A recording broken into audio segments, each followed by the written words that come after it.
सद्गुरुनाथ महाराज की जय। महायोगी स्वामी उमानंद सरस्वती की जय।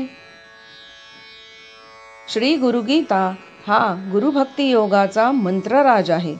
कलियुगात संसार सागर तरुण जाण्यासाठी हा महामंत्र गुरुदेवांनी स्वाध्याय म्हणून दिला आहे। श्री गुरुगीतेतील संस्कृत श्लोकांचा अर्थ महायोगी स्वामी उमानंद सरस्वती यांच्या श्री गुरुगीतार्थेश्वरी या विवेचनाच्या आधारे आपण क्रमशः जाणून घेत आहोत। आजचा श्लोक आहे 40। यस्या मतं तस्य मतं मतं यस्य न वेदसः अनन्यभावभावाय तस्मै श्री गुरवे नमः।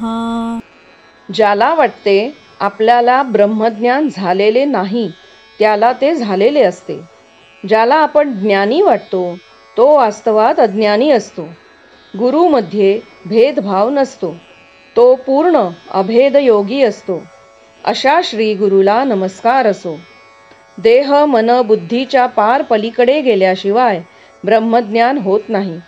देवळाच्या आवारात शिरलो तरी जोवर पायात वाहना आहेत तोवर आपण गाभाऱ्यात प्रवेश केलेला नाही।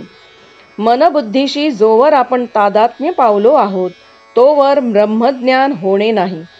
मला कळते, मी जाणले असे म्हणणे म्हणजे बुद्धीचा वापर करणेच होय। अज्ञानाचे प्रदर्शन असते।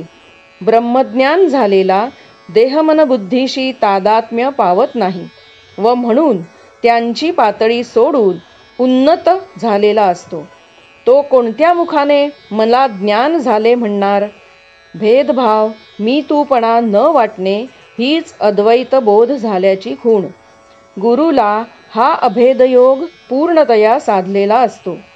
मुंगीपासून ब्रह्मदेवापर्यंत तो सर्व रूपातून स्वतःचे चैतन्यमय स्वरूपच पाहतो व सर्वांचा यथोचित सन्मान करतो।